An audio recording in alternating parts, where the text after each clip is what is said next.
నమస్తే friends, please subscribe my channel Swapna vlogs. నిమ్మ పాకంని ready చేసుకుందామా, అలాగే నిమ్మ ఐస్ క్యూబ్స్ని రెడీ చేసి పెట్టుకుందామా. నిమ్మ పాకం అనేది మనం ఏదైనా జ్యూస్లలో వాడుకోవచ్చు. ఇలా ఐస్ క్యూబ్స్ చేస్తే పులిహోర అట్లాంటి వాటికి వాడుకోవచ్చు. రెడీ చేద్దామా? Ready to watch. మీకు నచ్చినన్ని ఎన్ని నిమ్మకాయలు ఉన్నా సరే ఇలాగ చేయండి. కొలత అనేది ఏం లేదు. నిమ్మకాయల్ని ఇలా నీళ్ళతో కడిగి ఇలా బట్టతో పొడిగా తుడుచుకొని పెట్టుకోవాలి. ఇలా తర్వాత ఇలా ఐస్ క్యూబ్స్ అనేది సిలికాన్ ఐస్ ట్రేలో చాలా బాగా తొందరగా వస్తాయి. తర్వాత మనం కొన్నిటిని నిమ్మ పాకం చేస్తున్నాను, కొన్నిటిని నిమ్మ ఐస్ క్యూబ్స్ని చేస్తున్నాను. ముందుగా నిమ్మ పాకాన్ని ఎలా రెడీ చేసుకుందామని చూద్దామా.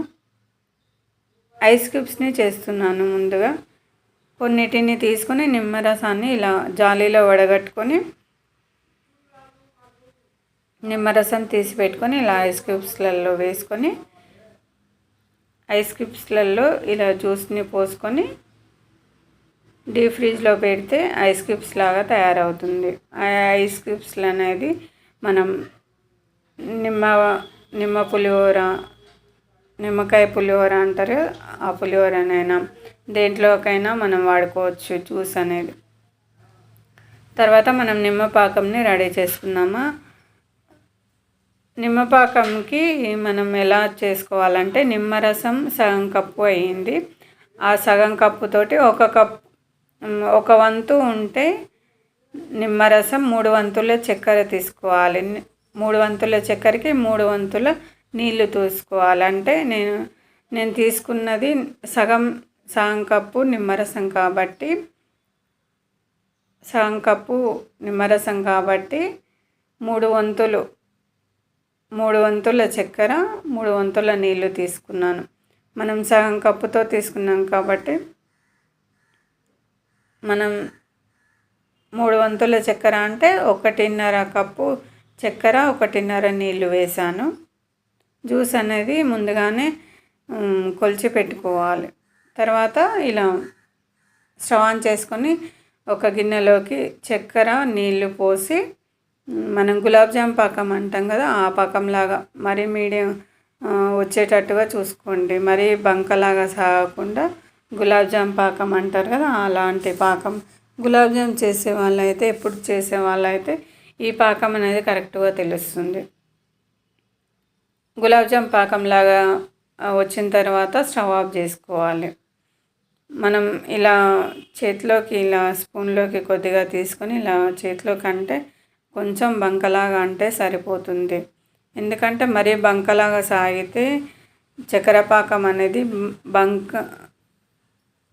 సాగినట్టుగా అవుతుంది. అలా చేయకుండా ఇలా మామూలుగా గులాబ్ జామ్ పాకంలాగా వస్తే సరిపోతుంది.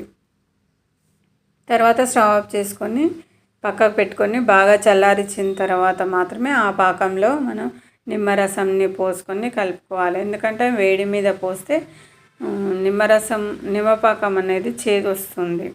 కాబట్టి బాగా చల్లారిన తర్వాత మనం తీసుకున్న రసం సగం కప్పు అయింది కదా, ఆ రసంని తీసుకొని దానిలో పోసి కలుపుకొని మీకు నచ్చిన కంటైనర్లో పోసుకోవచ్చు.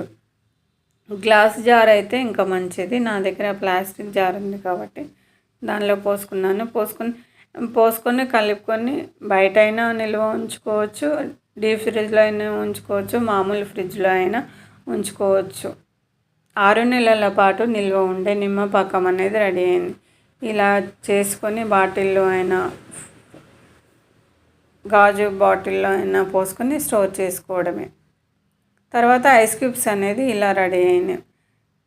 1 గంట సేపు అయిన తర్వాత డీప్ ఫ్రిడ్జ్లో పెట్టిన తర్వాత ఐస్ క్యూబ్స్ అనేది ఇలా రెడీ అయింది.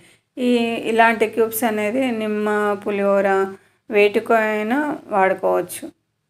Thanks for watching.